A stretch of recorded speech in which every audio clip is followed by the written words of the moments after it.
you got all the professional setup now, huh?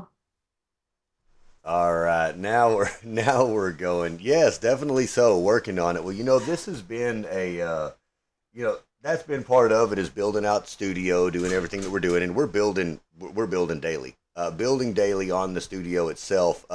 We will be opening up a video podcasting studio in San Antonio within the next few months.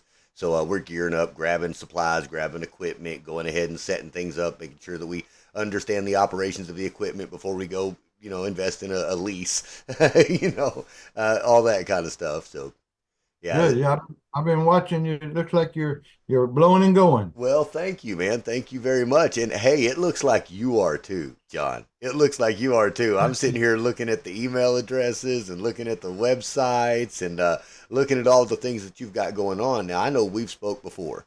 However, there's a lot of listeners and a lot of viewers out there now that weren't there then.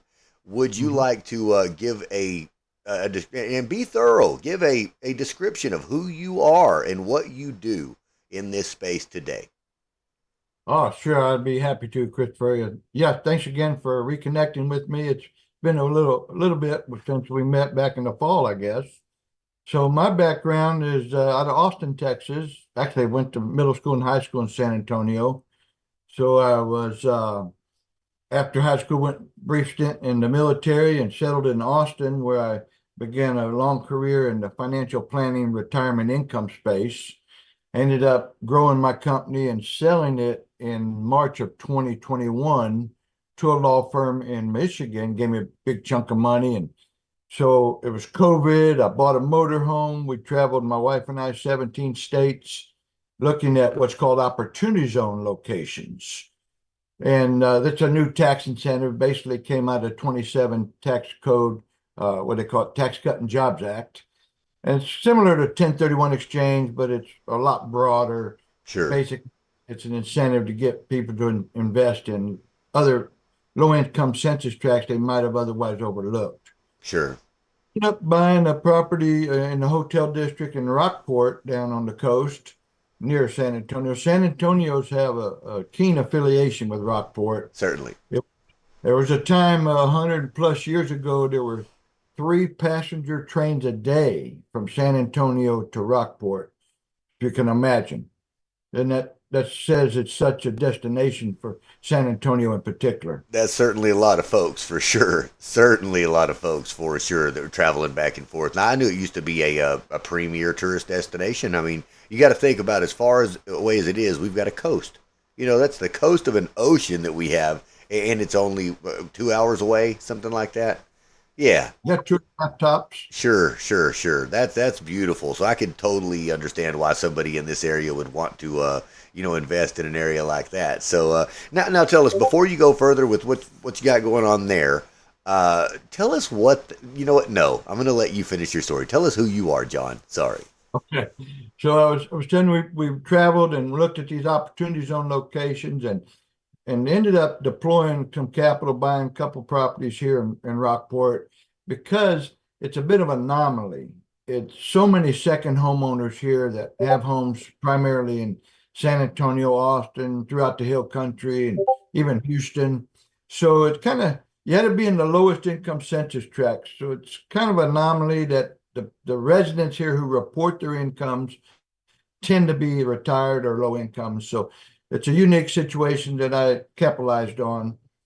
Now that's been a couple of years. I've been here, be 3 years in July, and I've launched now. I'm focused on setting up a new regulation crowdfunding offering for non-accredited investors to invest in real estate in Texas via what's known as tax deed sales. And I'll go into that a little bit more, with you in detail, but that's kind of real exciting to me. I've got 30 plus years experience in this space. I know it really well, and it's a great opportunity right now to buy tax deed properties all over the state of Texas. So tell us a little about that. What is buying a tax deed or buying a tax deed property? Just for those out there that don't have any idea what it is and have never heard about it, what does that even mean? Okay, so Texas is very unique, but all states, if you don't pay your property taxes, because property tax support the schools, the county, the cities. It's how local governments operate.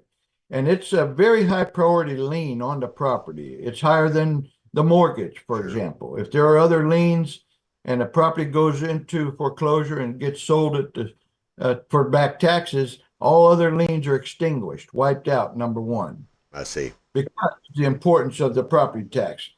Now, Texas is unique because we're what's called a redeemable tax deed state. If you lose your property at a tax sale, then you have what's called a right of redemption. If it's not a homestead property, it's a 6-month, 180-day window from the sale where you can redeem your property, but you have to pay what was uh, the amount that the property sold for plus a 25% penalty if it's redeemed in the first 180 days, as long as it's not homestead or ag exempt or mineral right property. Now, those type of properties have a 2-year, a much longer redemption period. But back to the basics, other states, they sell liens where investors buy a lien and they earn so much interest, anywhere from as little as 1% to 24%, depending on the state. Sure. But Texas is unique, Chris, because we don't buy liens, we buy a deed. It's called a sheriff's deed. I see. I can go into more, or you have Oh questions? yeah, no. Go into depth exactly what this is. I know that there's going to be people out there who want to follow. What is he even talking about? How does this work? Why would I want to go into this? Do I even understand what that means? So sure, yes, by all means. I mean, you mentioned screen sharing as well. You certainly can. I can give you the permissions while you're talking, so that we can do all of that. But yeah, go on ahead. Feel free to keep on trucking, bud. I may pop something up here in just a little bit, but let me go back over the basics. The importance of ad valorem property taxes and why it's such a high priority lien. This is what pays the schools, you know, pays for our streets, utilities, cities, counties. In Austin, we had college, ACC, Austin Community College, Sure. levy tax. Down here on the coast, there's what's called navigation districts. Hmm. They levy tax. And so many of the properties that we buy are not homestead. We don't want people who are living in the homes. We're looking for properties that are second homes, commercial properties, raw land is our niche. I see. I see. Okay, so you're not But looking for grandma and grandpa's house. You're looking for a larger piece of property that can be used for commercial, preferably, or maybe a piece of land that can be developed, or right, or a vacation home that's ready to go that you can use for rental property or something. So okay, right, for cash flow purposes. I got you. now homestead properties do go on the auction every month. In Texas, we have 254 counties. Every county holds a tax sale, and by state statute, the sale is conducted at 10 a.m. on the first Tuesday of the month. So every month there's a tax sale, and about a third of the counties have a sale every month, and at 10 a.m. the first Tuesday. And people show up. I remember the first tax sale I went to in 1993. There was only 2 of us at the sale. There was Wow. 13 properties. It was myself, and I'm green, didn't know anything, and a very established attorney. And we end up buying everything. I bought 3 properties. He bought 10 at the opening bid. We didn't bid up the prices, but now there's so many people at these sales, they bid the prices up. And Sure. sometimes they're uneducated or they don't really do their diligence and they pay more than they should for the property. Certainly. It's very competitive. What's really got me excited recently is the trend now in Texas to move away from from live sales at the courthouse steps to online sales. Sure, that was Which, my next question. I think what you're describing is something that we've all heard about. You know that there's the auction at the courthouse steps. You know every week or every month or what have you, and you've got to be there. And there's a ton of people, and it's a lot of competition. And if you don't have enough money, and if you're not the right player, that there's all these little politics and game pieces that go into play. And I think that's what scares a lot of people off of this. So you're telling me that there have been some changes in the real estate world. You're telling me that in this world that you now do not have to go that route. Tell me more. Okay, so not all the counties have transitioned over to online auctions. However, it is a trend and it's becoming more and more popular. About a third of the counties, so somewhere around 90 or so, are doing it online. And what's kind of nice about that is you can be in more than one auction a month at 10 a.m. But really, what my company now is doing the heavy lifting. We're doing the diligence. We're looking at the property.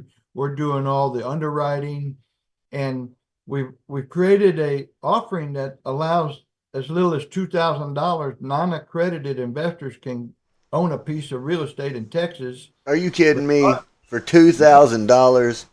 Minimum 2,000, and they're what's called a Class A partner in the investment. We're not Wow. we're not yet ready to accept any money from the public. I have to give this big disclaimer. Sure. We're under what's called regulation crowdfunding, regulation CF, and it's a long drawn out legal process, and we're allowed to take right now what's called like reservations or non-binding pledges. Sure. Okay. So a soft commitment. Right, exactly. Okay. And I'll show you that portal real quick here if you'll allow me to show my screen. Yes, by all means do. And I believe I have that link. That's the invest link, right? It's Yeah. in. Okay. Sure. Yep. So this is what that portal looks like, and it just went live here in the last week or so. And there's a video right there on the front page. We currently have 3 commitments. Again, they're non-binding. It's just something that you express. Yeah, hey, I like the sounds of this. I'd like to learn more, Sure. and the it's regulated on a highly regulated broker dealer platform. So everything is on the up and ups as far as the minimum investment is 2,000. Now I cannot see your screen if you are screen sharing. No, I'm still Well, looking at your camera. Same as you. well, no wonder. Yeah. Let me know There we if it. go. It's coming now. There we are. Now I can see. Okay. All right. So this is the soft pledge landing page, invest.coretaxdeeds.com. We're 100% focused on Texas only right now. We may scale up in another year or so, expand to 2 other states, Georgia and Georgia and Tennessee, Okay. because those are the 3 states that their laws are similar to Texas that have what's called redeemable tax deeds. Sure. So Okay. this video here on this page, and again, we're under what's called test the water stage, where we can't accept any money if someone was ready. Right. There's what we call a slide deck here. I mentioned Texas, Georgia, and Tennessee. These three Yeah. states are what's called redeemable deeds. Hmm. Let me go back into a little more detail on that. Sure. Please do. For example, we bid on a property in Aransas County this month, February the 5th. And it was a vacant lot in on the water in Copano Bay, worth about $140,000. I did some research. Of course, I went and looked at the property. I have 3 partners who are in the field going to these properties. So we never buy anything unless we put our eyes on it, first of all.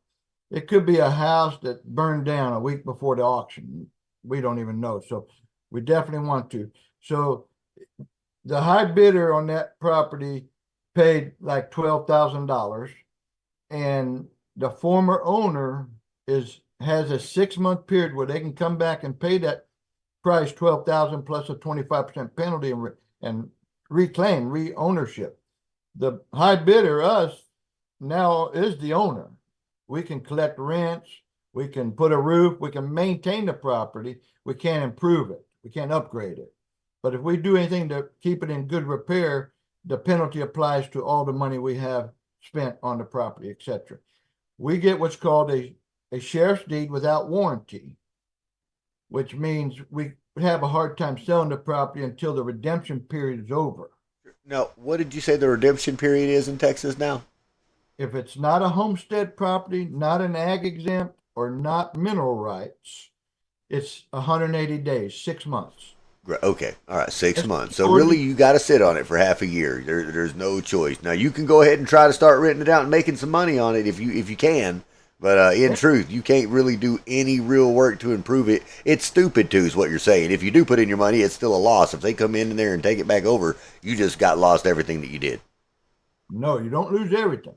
You Uh, get all your money back plus 25% penalty.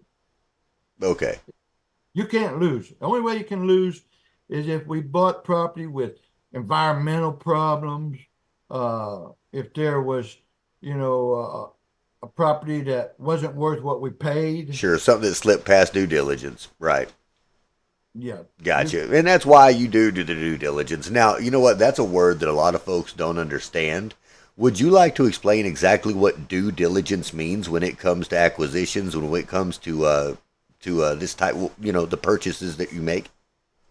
oh yeah, Yeah, happy and to. possibly maybe even the criteria that you use. Yeah. So they don't post these properties very much in advance. You only have about a 3 week window each month to start doing your diligence. So first step is, and by the way, I'm happy to teach people if they're inclined to do the heavy lifting and go do this on their own, more power to them.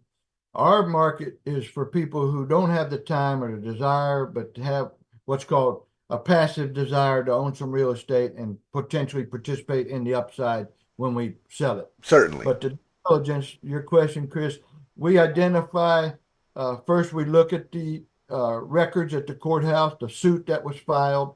There's three law firms that tend to dominate this market in Texas. One is based in Round Rock called McCrary Vaselka. The largest one is based in Austin. They're called Linebarger. A couple other names, Linebarger and Associates.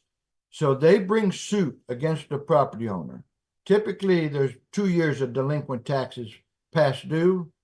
Once they file suit, it's another 5 to 7 months, the judicial process Sure. to bring it courthouse steps. So property owners have had ample time if they're able to or want to. Many of Okay. them, these Chris, are not even worth the opening bid. Sure. People just let them go.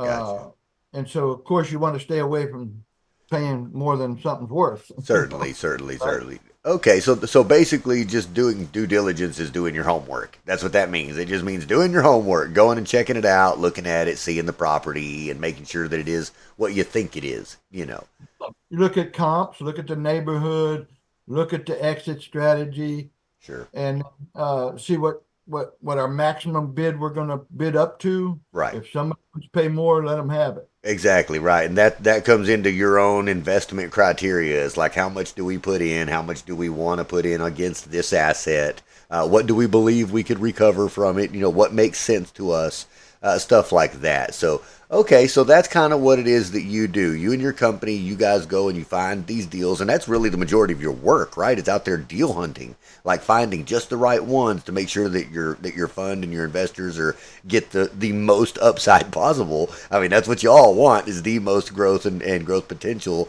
possible. So tell me now, you mentioned something that to me, and I believe my audience, it was kind of riveting, really. $2,000 can get you into something like this. I mean, I know that's not a lot of an investment.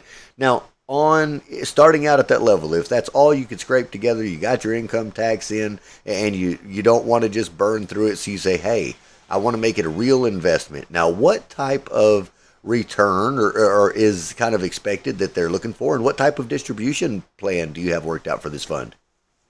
Okay, here's how it's structured. That's a good question. Um, we are setting it up where I have a management entity and it's called Tax Deed Investors. That's myself and three other partners who have put in capital between 25 and 50,000 just to kind of get us up legal and accounting. We have audited financials, and so that's the startup money. And then the other investors are called Class A members. I refer to them as limited partners, but technically they're Class A members. Sure. And they get what's called a 12% preferred return. Ah, So okay. on your investment, the first money to come out, it goes back to the Class A investors at 12%. I Once see. we have profits to distribute, we split the profits 60-40. The limited Class A investors get 60% of the profits. My management team gets 40% of the profits. Okay. Once the investors are made whole, once you get the return of your capital, then we go to a 50-50 split from then on. Okay. Now we're allowed to raise as much as 5 million. My goal is to raise 1.2 million this year, 2024. And we have some incentives, some bonus shares if people come in at two different thresholds. If they come in at 15,000, we give them an additional 5% of shares. And then if they come in at 50,000, they get additional 10% shares. Ah, So okay. it's not something that high net worth people and accredited investors will shy away from. They're welcome and we want them to invest, but we really want to design this where the average person with just a minimum amount of capital and willing to take some risk, there's risk with everything. But the upside 12% is a preferred return, and then 60% of the profits. And for example, my pro forma shows on our initial purchase of 3.8 million in properties, we'll have a net value of 17 million. There We're you go. wanting to buy around 30 cents on the value, 30 cents on the dollar. Sure. And after 6 months, we sell it wholesale at 70 cents on the dollar. I see. We don't want to hold the properties and hold out for the retail or market Sure. value. We want to turn it, make profits, and grow. Another kind of a cool component we have is when we get beyond the redemption period, whether it's 6 months or 2 years, because we will buy some homestead by accident or, just can't turn it down. It's a great buy. Sure. Or we'll buy something with a mineral right or an ag exempt, some acreage that's got an ag exempt. Those people have a 2-year right of redemption. If they redeem it in the second year, they have to pay us what we paid plus 50% interest penalty. I see. Can't lose either way. But the step up, the higher investor is going to get a little bit of a bonus for risking a little more capital, Sure. basically. Certainly. Certainly. Yeah. More risk, more reward. I mean, that's the way that goes. That's the way that game's played. It's like you want a better percentage rate, put in some more money. I mean, or let us hold it longer. I mean, that's the only way those plans work out. That makes sense to me right now. So now I've got to ask, the numbers sound all right on 12% and 60% and then a 50% after you're paid off. What type of estimated break even are you looking at? I mean, I know that's hard to say, and there's nothing definitive here. Believe me, there's nothing definitive that you're saying. Well, I mean, that's the investment world. But I also know that you've done your homework. You've put together a financial plan. You've done a break even analysis. You have an idea of how long it's going to take before your average investor would be covered. So can you give me an idea of what that looks like? Yep, happy to. Once we go over that, I want to show you my track record in this space. Heck yes. That's what this next slide refers to. But we anticipate the break even is short of 18 months. You'll have all your capital back. It's not guaranteed. There's no Sure. promises. But based on my experience and our criteria, buying right and selling at wholesale, we believe we can return the principal back to where people are whole by 18 months or less. Okay. Yeah, that's great. That's great. That's great. I mean, I don't think that's too far for a whole lot of folks to get a 12% return on. So, all Yeah, right. and backed up by the dirt, the property, they have ownership interest like all of us in each property we acquire. Sure. Sure. All Now, right. Yeah, I'm ready to get on with your next slide. Sorry about that. I hate to keep holding you up. Actually, I'm ready to get through the slide deck so I can get back to main screen and look at your beautiful bald head, just like this one right here. thank you. So I bought 47 properties in my career at tax sales, primarily Travis County, Austin. The first one I mentioned, 1993, I bought 3 properties. Let's see if there's any of those on this list. Yeah, this Eisenhower, I paid $1,277, sold it for $22,000. That's a huge RIA. I've had more successful wins that my legal team said don't put it on here. It just, you don't want to set that bar so high. But I can share with you, it's a fact. I have it all documented. I paid $1,100 for a lot on a corner and sold it to the Catholic church next door. I paid 1,100 some change, sold it for 38,000. So those are, I'm not allowed to. They Sure. recommend I do put the big winners on here, but these Right. are average properties showing, Average you know, returns. Sure, yeah, average returns. Because, of course, there are the exponential ones, the ones that you got in on a heck of a deal. And don't get me wrong, I'm sure they happen more often than people would think, especially when you're in the business every day and that's your job is hunting for it. I totally understand that and get that. So that's, and I think that's one of the reasons that people find value in putting in an investment into a fund like this is they don't have to learn the industry.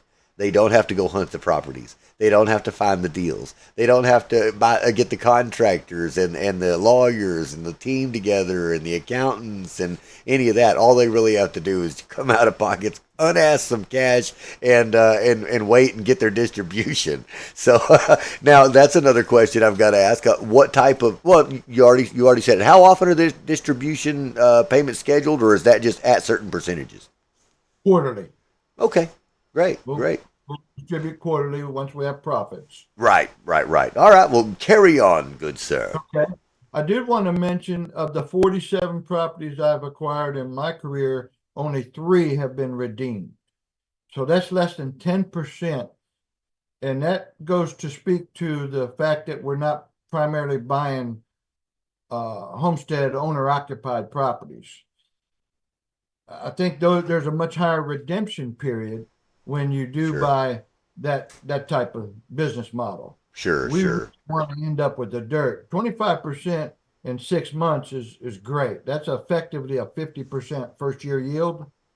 And it's applicable if they redeem the property in the first week or the 5th month. It's a flat 25% penalty wow, by state statute. So we've got, the full government sure. backing. Yeah, you got a And 25% upside no matter what.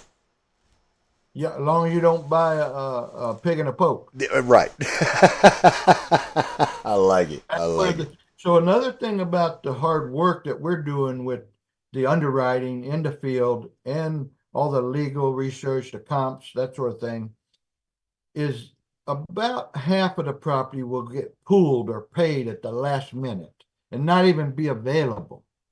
So we've spent our time researching, spend money, actual dollars and time researching properties that we may not even have a chance on to bid on because one way or another they get pooled. They're called, that's the technical term. Most likely got paid. The property owner somehow found the money at the last minute to pay the taxes. Great. But the point is, people don't enjoy spending money doing work on property and not even, it's just part of business. You may not get a chance to even bid on it. Sure. 50% or so, more or less, it varies, will get pulled before the auction begins at 10 a.m. on the first Tuesday of the month. Gotcha. Gotcha. It's just So that's cost of another acquisition. yeah, kind of a pushback. Now here's our website. I don't know if my screen changed. Oh, yeah. Yeah. It looks great.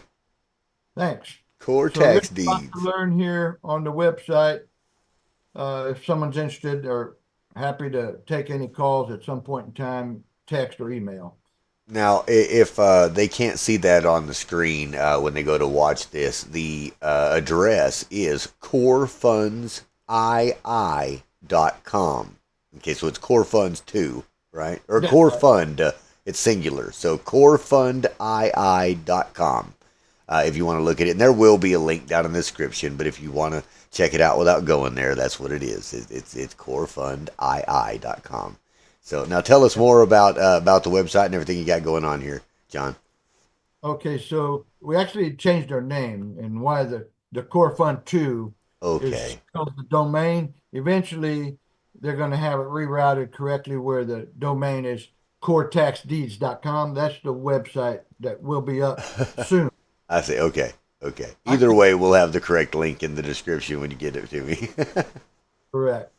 And this just gives information about my team. I'm real excited to have a very experienced real estate attorney and a tax attorney on my advisory board and as an investor. Excellent. He's a 40-year tax and real estate attorney in Austin His name's Bruce Morrison. I've known him for 25 years. He's put in the most cash into our management team. But more than that, he brings a lot of credibility when it comes to real estate. He's got a lot of connections.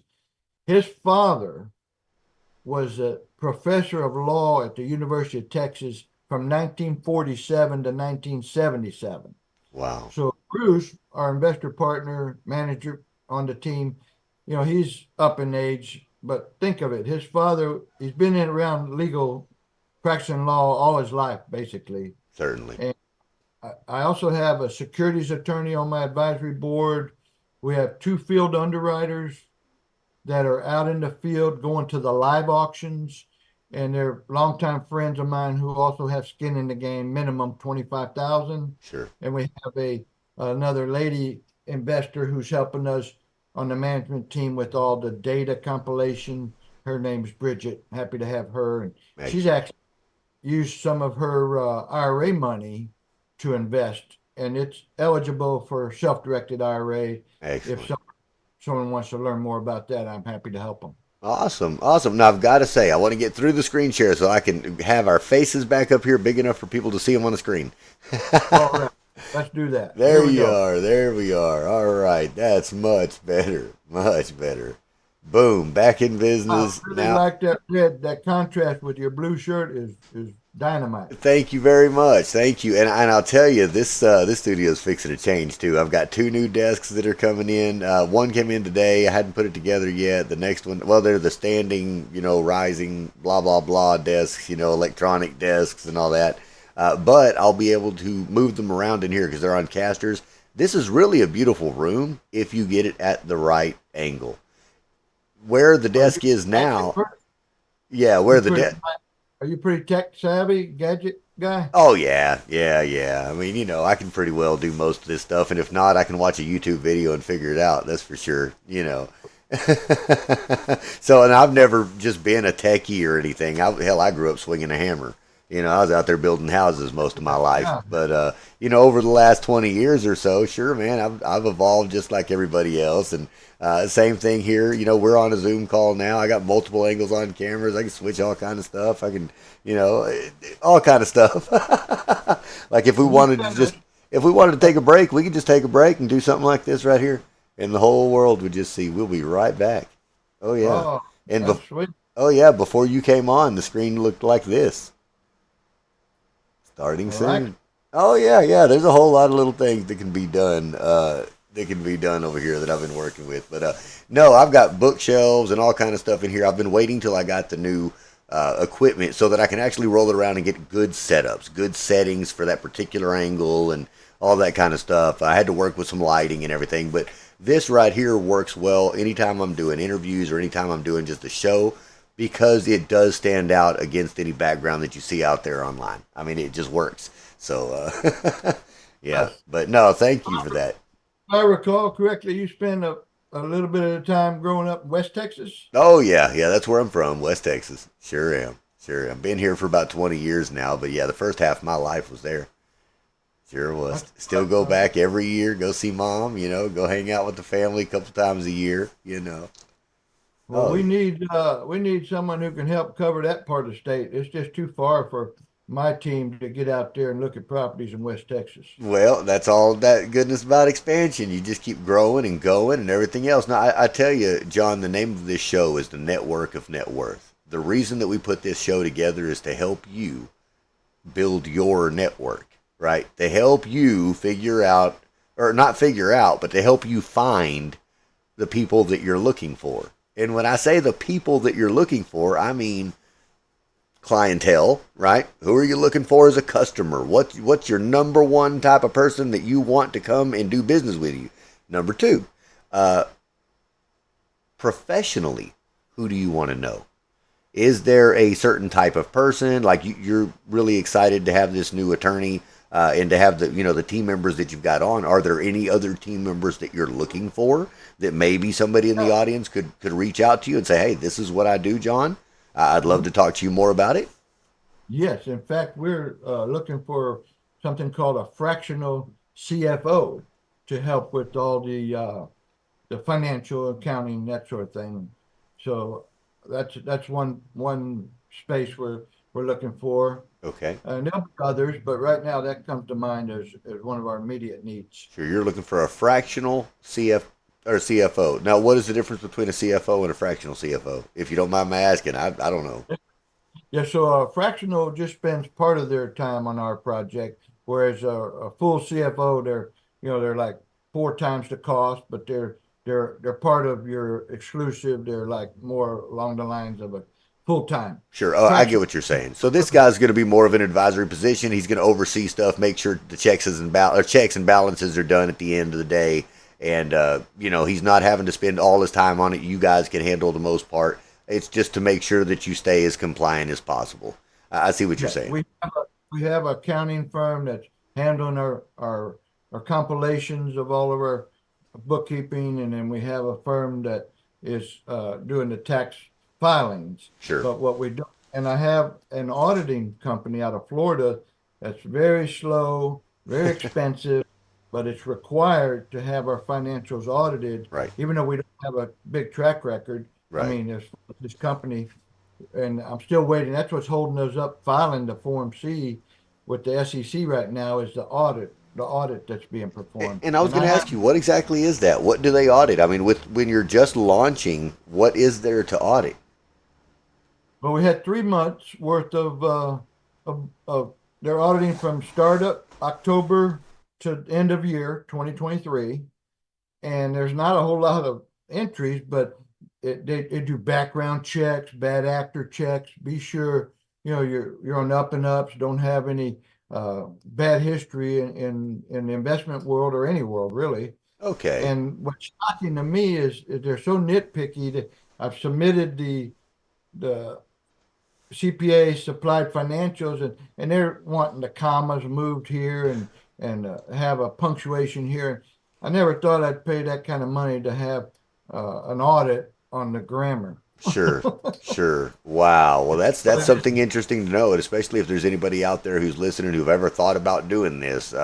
Mind your P's and Q's, he says. Dot your T's or dot your I's, cross your T's. Make sure that you got Grammarly on that contract. That's who it. would have been?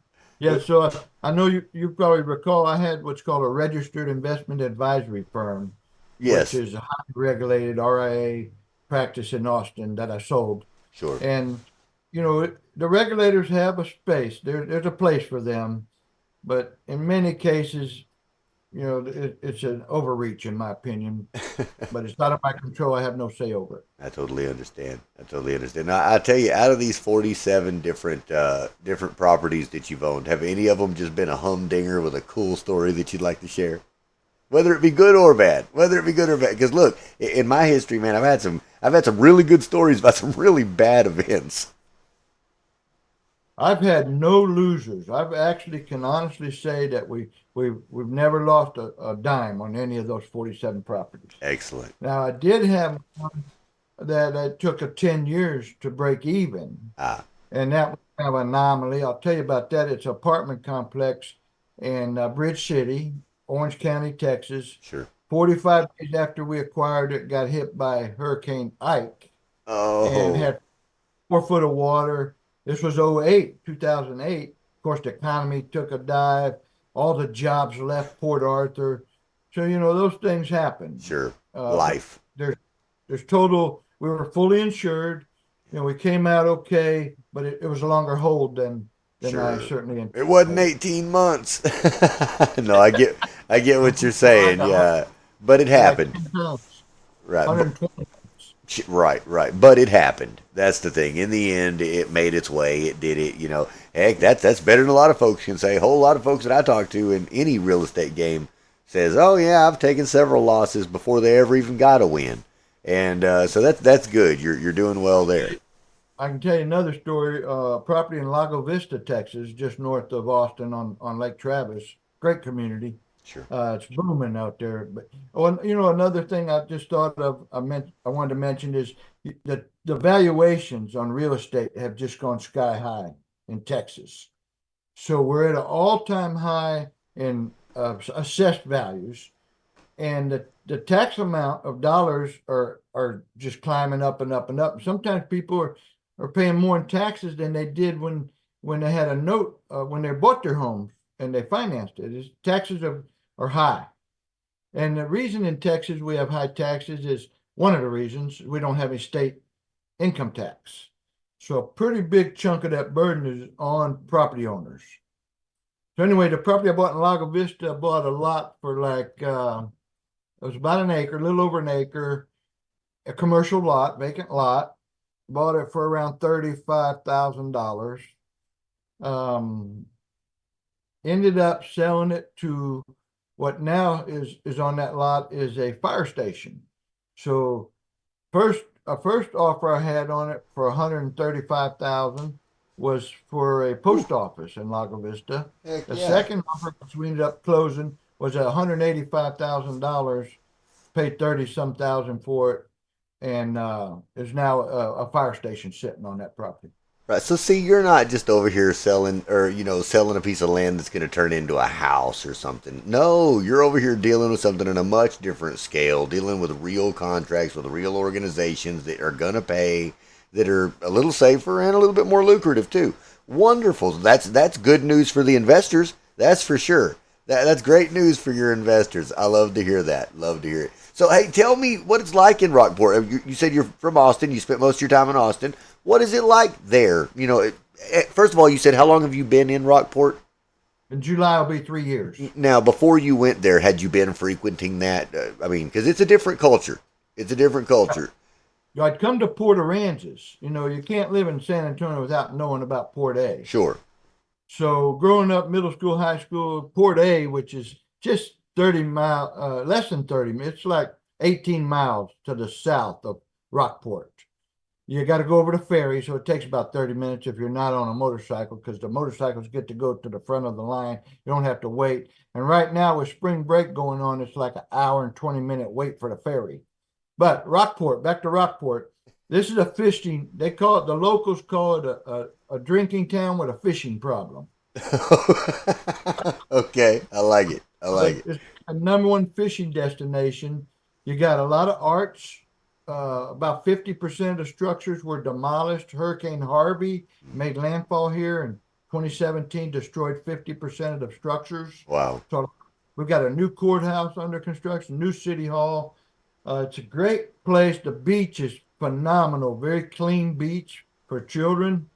We've got uh, bird lovers coming here. They love to come here, bird watchers. What I don't like about it is, well, I love no traffic. But yeah, I can go anywhere in 10 minutes or less. I can get to Corpus in 35 minutes or so. But what I have a distaste for and unpleasant is the darn mosquitoes.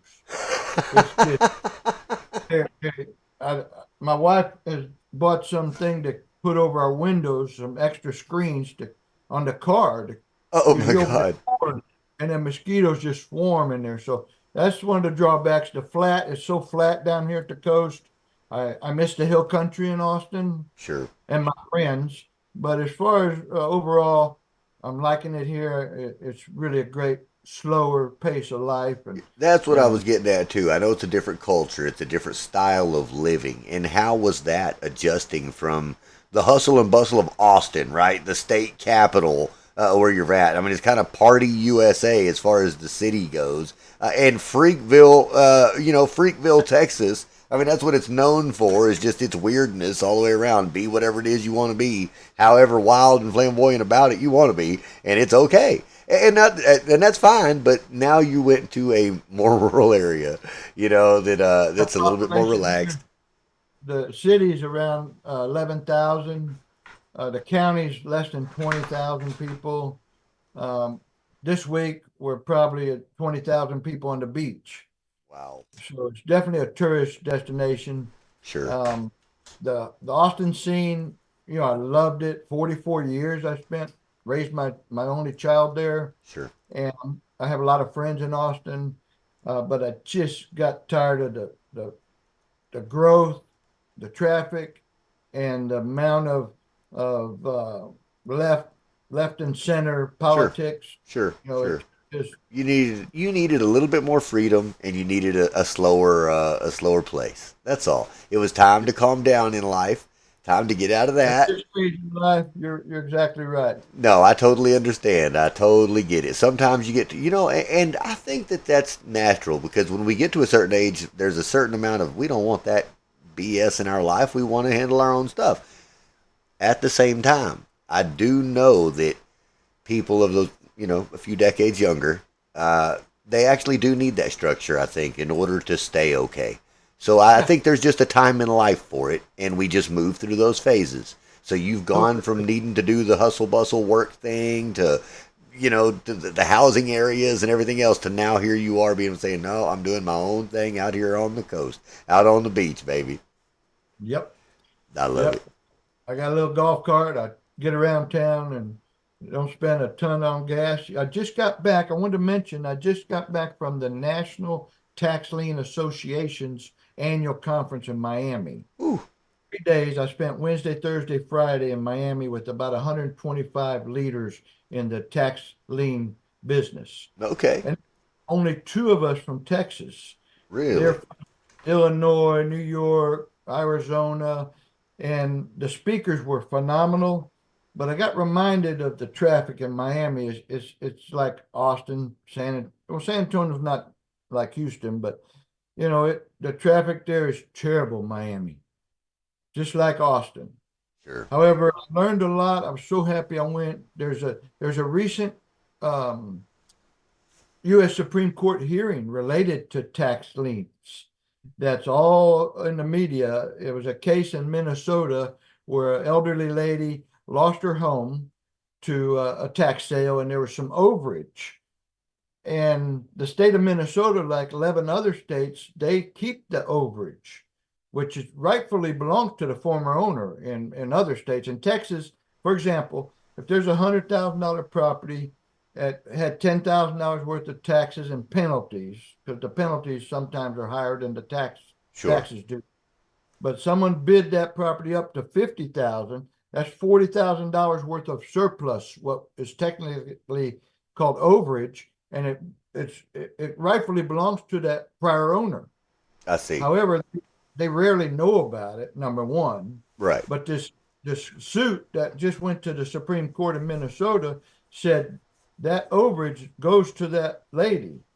And this is having some major repercussions in states like New York, Colorado, where they've been keeping that overage Sure. in the treasures, and it goes to the states, and they're going to have to pay back lots and lots of years worth of money they had been spending. Uh-oh. And the problem with that is trying to find the rightful heirs, I see. because sometimes people that didn't pay their taxes, either they can't be found, they're deceased. But there's a whole nother side of our business is helping people that are entitled to that surplus money and matching them up and finding, and there's an heir. It could be a, a third distant cousin, but Sure. somebody in that property owner's family is in right to that, have make a claim on that overage money. I see. I see. But now, how would somebody go about finding out? Like just random Joe Blow, how would they go about finding out if they have overages owed to them in Texas? It's not easy. Number one, they have to know that their relative owned the property in this certain county. Okay, so they have to know to look. Yeah, and I was just looking at a case where I tried to find the owner. The owner was taken from a nursing home to a hospital in 2018 and never came back to the nursing home. So most likely that person passed. Sure. They didn't have a spouse and no children, but Uh, there are some distant. There's what's called intestate in Texas. There's somebody that's in that lineage, sure. either it's a in-law, outlaw, Somebody. cousin, nieces, nephew, Yeah. somebody. If they can be found, they got rights to that money. Now, what if they come way later, 10, 20 years later, and say, hey, that was mine? Only 2 years statute of limitations in Texas. Okay. Okay. Well, that's Typically safer. never That's does stay. safer. Mhm. Yeah, so that's a whole nother space where we're going to be operating in our business in what's called the surplus business, helping match people up and taking a reasonable fee for doing all that work, Certainly. finding them and helping them with the process of making the rightful claim on that money. Certainly, certainly. So I got to ask. Now that you've moved to Rockport, and you're living at Party Central, USA, it sounds like. Uh, what do you do with your time? How does John spend his leisurely hours? What is it that you do? Well, I ride a motorcycle. Love it. What do you ride? I got a 2015 Harley Street Glide. Cool. And I love to get out, when it's pleasant in the morning, or it's humid over here. You get in the afternoon, and I'll still ride, but I don't like to ride in the heat of the day. But I do that. I like to just go to the beach and chillax. I love Chillax. to travel. After our conference last week in Miami, we jumped on, my wife and I, a little short weekend cruise over the Bahamas. Nice. And left Friday at 3 o'clock. We were back Sunday morning. It's just, I mean, you're cruising. You're only in the Bahamas like 7 hours. Sure, sure. They drop you off and let you get off and do your thing and get back on the boat. Uh, Yep. yeah, wait in line 2 hours to get on the darn ship, and then wait another 2 hours in line to get off of it. So Sure. it Wow. takes the fun away. But to answer your question, I play a little golf, not a whole lot.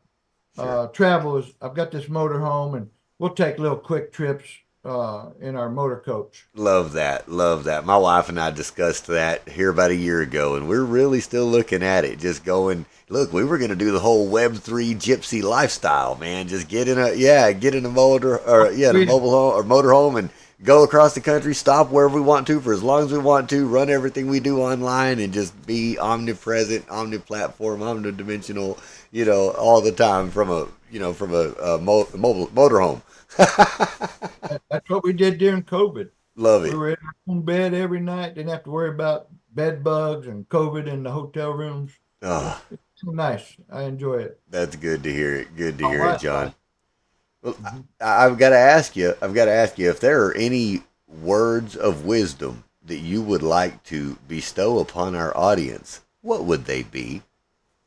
Number one is, if you don't have a Roth IRA, get one today, even if it's for $100. The Roth IRA is the greatest gift Congress has ever given us. That's my word of advice I, as a retirement income planner. there you go. And how many years of experience do you have in this? 30, almost 40 years in retirement income planning, licensed in Texas. And if you're not aware of the benefit of the Roth, I use this kind of example. If you were a farmer, and would you rather pay your taxes on the amount of the seed you plant or on the entire harvest? Now, hopefully your answer is The seed. yes, yes, Yes, yes. that one little tiny seed, not all the grains that it makes. So the 401k, the regular IRA, all the pension, qualified retirement accounts, you get a break, you get a deduction for contributing to those. But when you get to be my age or get to be over 59 and a half, where you start to take that money out, 100% of it's going to be taxable. Whereas Mm, with the Roth, if you've had it for 5 years, when you opened your first Roth with even as little as $100, there's a 5 year clock. So get that clock ticking so all the growth can come out income tax free. in 5 years. 5 years you can do that. Yep. Now you There. can always take your basis, what you put in, because you Sure. didn't get a deduction. But as Gotcha. long as you're over 59 and a half and you've had the Roth clock started for 5 years, there's no tax ever, ever, ever on your growth in your Roth IRA. And you can invest in real estate, gold, crypto, Roth. You just can't have what's called self-dealing. You can't buy an Airbnb and stay in that Airbnb, I or see.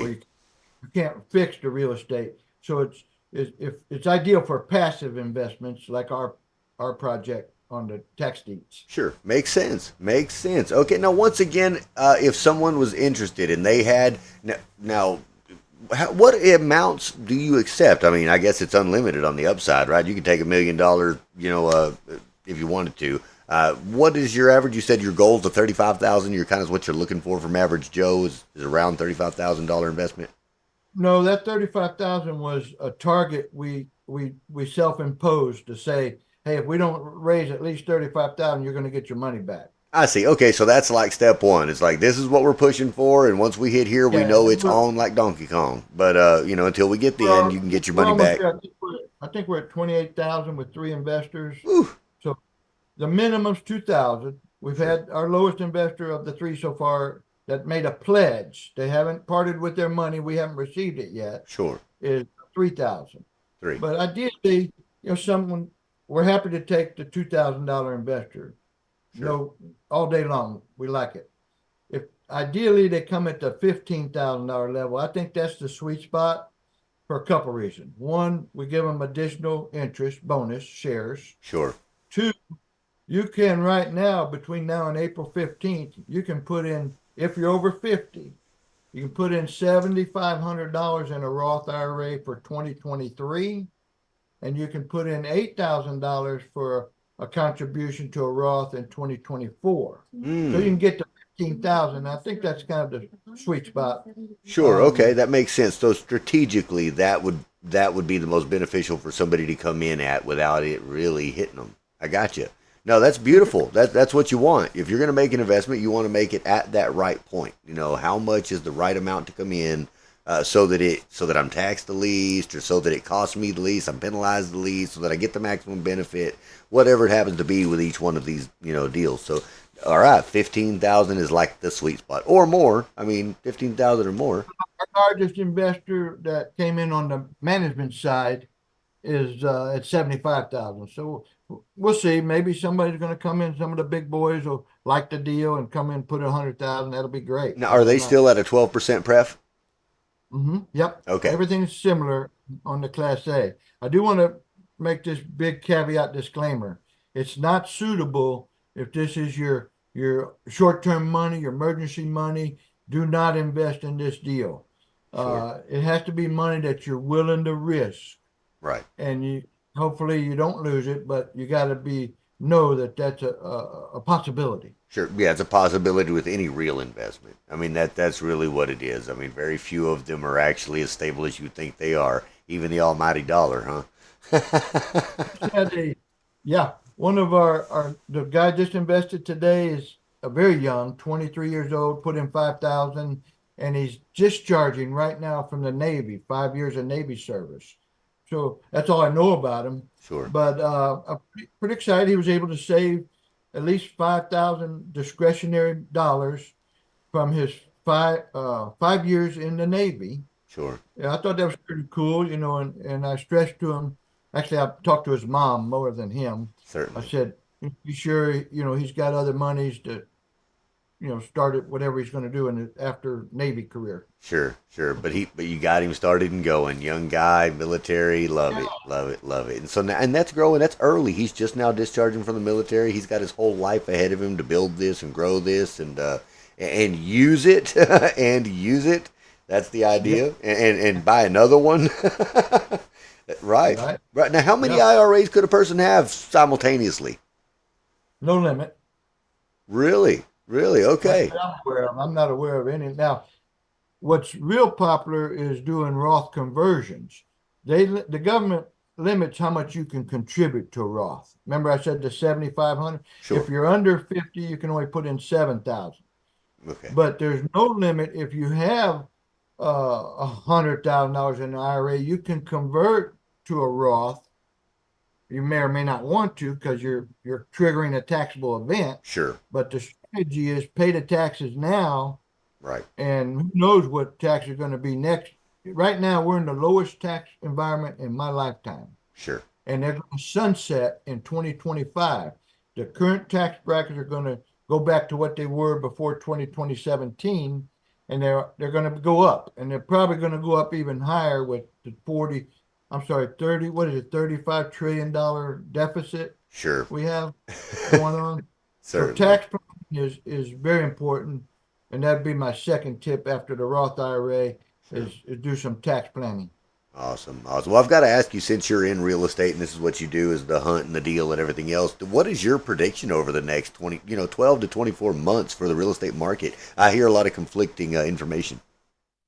Well, I'm of the school that there's going to be a there is already a major correction in commercial office space, multifamily, even single family. Austin had a huge run up, number one, and now they're down like 14% from a year ago. Even Port Aransas, I just saw they're down 28% year over year from February residential to February of 24. So I'm of the camp that we haven't seen nothing yet. Sure. With interest, a lot of these commercial loans are balloons. So when you buy multifamily, and that's been all the rage for investors over the last 6, 7, 8 years, Yep. multifamily. And it's good. The rent's been going up. People been doing all right. But now that if they were leveraged, and they always leverage for the most part, 70 or 80% debt, and those rates are going to double when that balloon hits in Sure. 3 to 5 year balloon. So they're not 20-year fixed rates, 30-year fixed rates. So I think multifamily is going to see a huge, and it's already seen a big correction. Of course, the election, the wars going on, inflation. I think Sure. it's going to get ugly this year, and then somewhere we'll find the bottom and start to rebound again. Now, are you of the philosophy that it's on the way down? Buy while blood's in the street. I'd sit tight. I don't think it's Sit time to tight and buy let it yet. dip. Huh? Let it hit the dip. We ain't Hmm. there yet. We ain't there yet. Wait. That's my. That's what I believe. But I could be you do wrong. believe in pulling the trigger when it hits that bottom. Yeah, we're buying stuff in this tax deed business at 30 cents on the dollar, sometimes less, sometimes a little more. Sure. But the key is, I think you make your money when you buy it right. That's Don't it. overpay on That's the right. entry side. That's you always make your money on the buy. No matter what it is, it's always on the buy, man. Okay, so how is the future of the market going to affect what you do? Is it going to help it or hinder it? Is it going to stay the same? I mean, you're looking for certain types of investments. So how does that work for you? Yeah. Well, think about it. With the with inflation and the effect on the average person, they're getting behind more. They're living more credit card debt right now than ever. We're at all-time highs in credit card debt. There's more tax foreclosures going on than ever before nationwide. So there's going to be more inventory. There'll be less capital at the sales, so less competition for us. Tax values, there's a lag of 2 to 3 years before these appraisal districts lower those tax values to reflect the market decline. Sure. So I think all the stars are lining up for a great time to be in the tax deed business here in Texas. It sure sounds And like it is. It sounds like it is. our project is available to, you don't even have to be a U.S. citizen. You can be a Canadian, anywhere in the world, they can invest in our crowdfunding offering. So people in Michigan, Canada, anywhere, the Philippines, if they Sure. want to own some Texas real estate on a passive basis without getting their hands dirty and risking the arm and a leg, our project is worth them taking a look at. It sure sounds like. Now, how can they get a hold of you, John? Either email, text, or phone call, 512-431-0802, text or phone.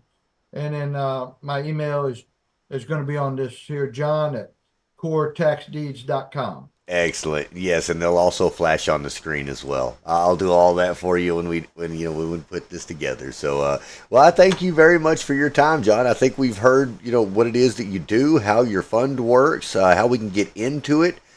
We know what the minimum investment is. We understand the upside on it, the potential. Now, let me just make sure for everyone out there who maybe just getting into watching it later in the video or not watched the whole thing to hear the deal. Let's do a recap. So your fund goes in and purchases tax deeds right at a discount, roughly 30 cents on the dollars, like what your goal is. And you are looking for investment, a minimum of $2,000 per person on up, right, for a 12% preferential return, which means that their 12% gets paid before anything else gets paid. They're first.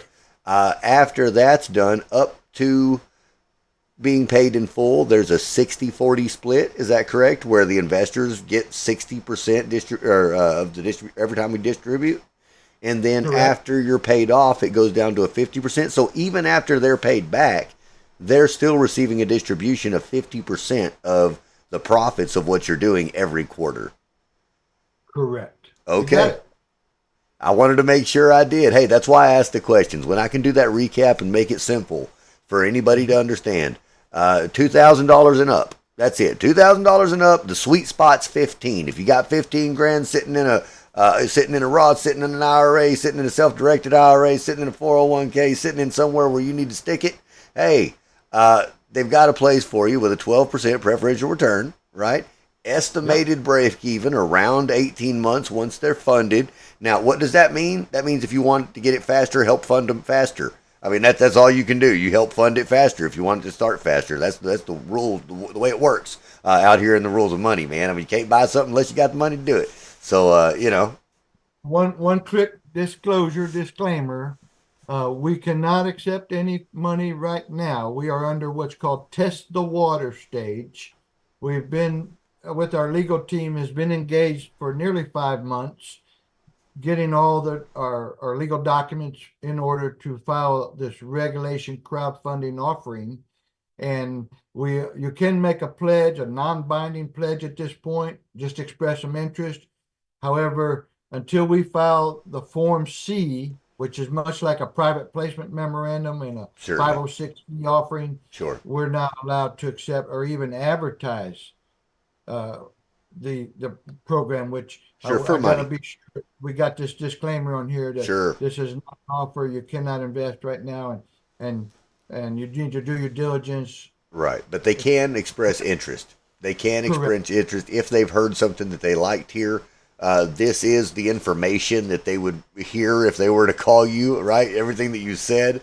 So what they could do is take that knowledge and information and understand it as, for what it is, and then say, hey, I'm ready to make a soft commitment to help you get going. If they really see value in it, that's what does it, is signing the piece of paper. So it's kind of like names on a petition. Everybody likes the idea, but until you get the names on the paper, it doesn't mean anything. So you got to get the names on the paper. Anybody out there that likes what they're hearing and they think that they would like to get into something like this, one way to do it is to contact John and make that soft commitment that's non-binding, right? There's no money exchanged, none of that kind of stuff, and help a project move along, help a business build. That's exactly what it is, and then one day reap the returns of a real investor. Bingo, you got it. Excellent. Hey, Christopher, I enjoyed having another meeting with you. It's always fun to get to know you a little better and share what we're doing. I'd love to come back on someday when we get a little further down the road and share some of our results. You got it. As a matter of fact, once the fund is closed, I would like to talk about that. I would like to talk about the raise process and how that went. You can't talk about it till it's closed. I understand, right? And even before the build goes, before development goes in and everything else that happens with a lot of the stuff that you do, or you start going out and buying them with the fund, let's hear from day one. It's like, all right, we're now funded. This is what we're doing. And I would love to hear that from you, John. Love to. So, hey, it's been great catching up with you. I appreciate you being here with our audience today.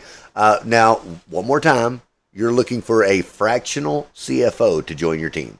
That's what you're looking for. That's the number one business person that you could be connected with right now, is a person that would be willing to be a fractional CFO, part-time overseer of your finances, to be able to help you guys out and do what you do.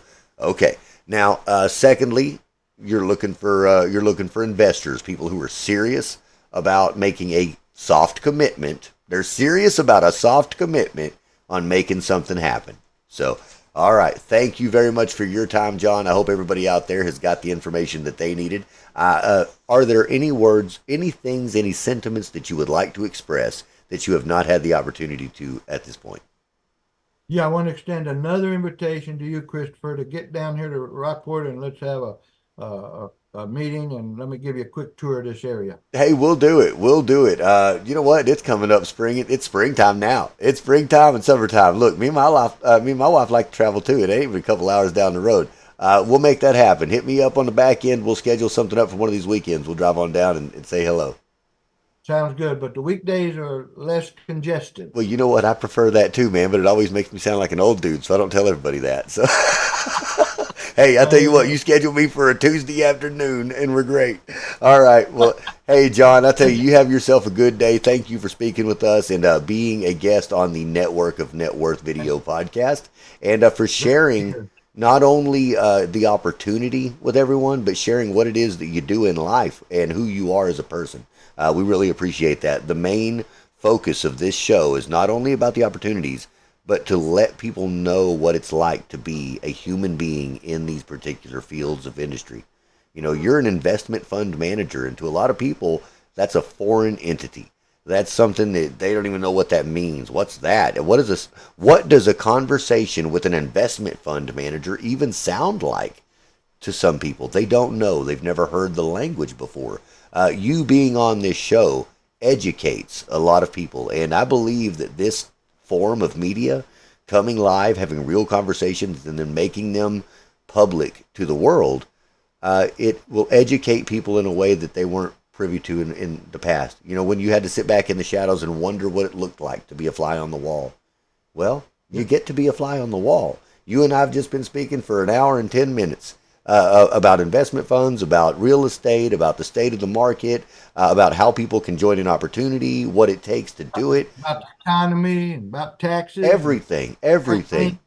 And these are the types of conversations that people like us have, and it's not a weird conversation. It's not odd. It's not anything, and I think it's important for the public to see these types of things. So thank you for your contribution, John.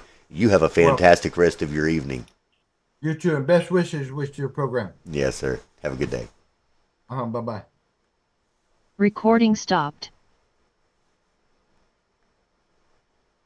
I'm coming back. Hang on now.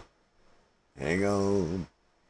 Hey, out there, internet land. So, if you have been tuned into this live call with this guy here, Christopher C. Day, and John Berlet, hey, thanks for tuning in and thanks for watching. We've really enjoyed it. We've enjoyed you being here and seeing what this is about and sharing this type of conversation with you. If you like this type of content, hit the thumbs up button, hit that like, guys. If you really like this type of content, hit the subscribe button and show me that you want to see more, right?